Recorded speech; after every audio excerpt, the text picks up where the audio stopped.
Well, I like to say it's an interesting period. Hello, everybody. Welcome back. Sarnia Sting behind only by 1 as the London Knights lead the Sting 3-2 in the second period. There was certainly a lot of back and forthness going on. There's a lot of things happening out there. Jake Cherski joining me here again. What are you seeing there, Jake? I'm seeing a sloppy game today, I think. First period was way better, especially for the Sting. They dominated, but this second period, just sloppy. Everybody's just kind of like poking the puck and chasing, and it doesn't seem like they're really trying to set much up. You know, you have to kind of wonder when they're out there, what are they noticing when they're out there? You know, the game moves, it's a fast-moving game. Obviously, it's hard to look around all the time, but you really kind of need to be, don't you? Well, obviously you got to try, but I mean, as a player in this game, you can't tell what everybody else is doing. That's the coach's job to let you know kind of what's going on around you so you can be more aware. But just playing with your heads up, you're seeing out in front of the net a lot that a lot of the players, you know, waiting for that cross pass, and their sticks are up and they're busy battling the other guy, like with cross-checking sort of thing. And, I mean, they just got to sit there and they got to plan, put your stick on the ice, get the tip. This goalie's playing outstanding from London. Yeah, so, he's definitely made some fantastic saves. Yeah, absolutely. So I think it's just a matter of, you know, bringing a little bit of the basics back, keep your stick on the ice, and good things will happen. Well, the basics, that's a good way to look at it. You know, we like to say, let's get back to the basics, the fundamentals. Definitely the first period, they were doing a lot of that, and it showed as they were taking, you know, when they got us up to 2-1 there and there. Mitch Elliott taking the first goal for the Sarnia Sting. It was really nice to see him having another goal in there. You know, he came in with the Sting near the end of the season last year and really kind of stuck out. So it's nice to see him out there again. He's having a great game today, too. He's checking, he's, you know, putting his body into it and showing a little grit, and that's good. And, his shot's amazing. Like, he's got a great shot.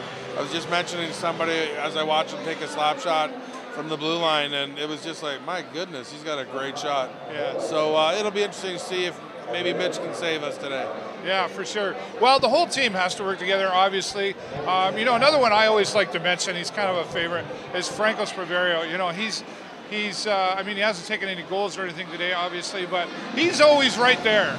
Yeah. He always seems to be the guy that is there, but sometimes maybe is he ahead of them? Like, you know, he's a fast guy, right? You know, and he plays beyond the whistle. A lot of times I've seen him be there, but there's nothing there for him to play off. Yeah, sometimes when you're in the corner, you're grinding away and whatnot. Sometimes it's tough for everybody else to follow when you're the first one in. If everybody's not playing at that same intensity, something's going to lag, and it'll be that first line to the second line sort of thing of, you know, the people coming in to who do you pass to, who do you make the play with. If they're not running to the net, they're kind of holding back at the hash marks.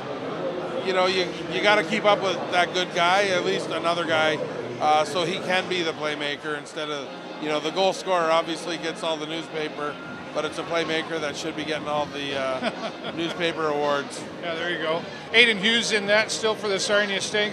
You know, while we are down by 1, he really seems to be playing a fairly decent game here today, though. Actually, they changed the launch event. Oh, did they? Oh, I didn't even notice that. You know what? I don't think they announced it. Oh, okay. But, they did change to him. And, yes, he has... But Aiden was doing good, I thought, but maybe not. I think they went with the shots on net, though. Well, that's certainly, I mean, I don't even, what are we at right now? I can't see. We're like 31. 31 to 16 for us. And we're down by 1. So, yeah, maybe. Yeah. So when they made the switch up, again, you know, it goes back to our first of the game discussion. It's who's willing to steal it. The position's wide open. Someone's got to steal it at some point. And obviously they're going to go the backup for today is now going to get 2 periods of hockey in.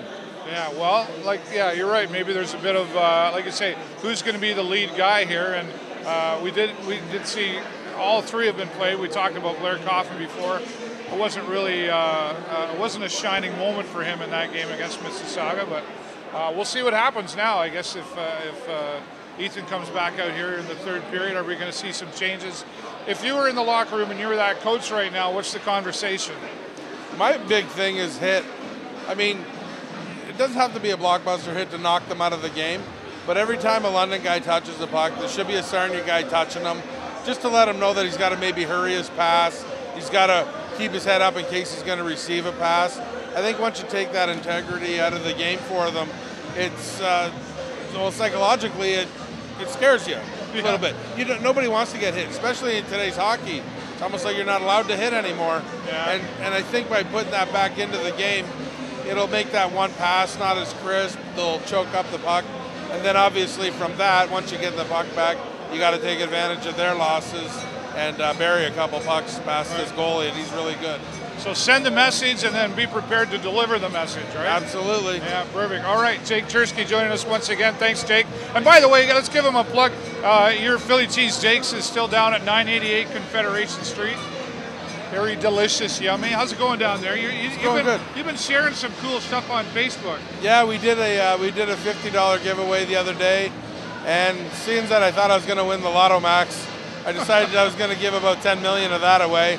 It didn't work out, but we made a lot of friends from it, and I think it'll be an ongoing thing that we're going to be doing. Fantastic. Well, I know Jason and I are due to come back and see it for sure, so make sure you get down there and say hello to Philly Cheese Jake's. And let's tell you the score once again, 3-2 in favor of the London Knights. Are we going to see a change out there in the third period? Let's hope so.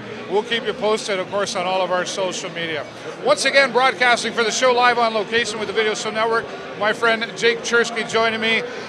That's all for now. Until next time, thanks for watching.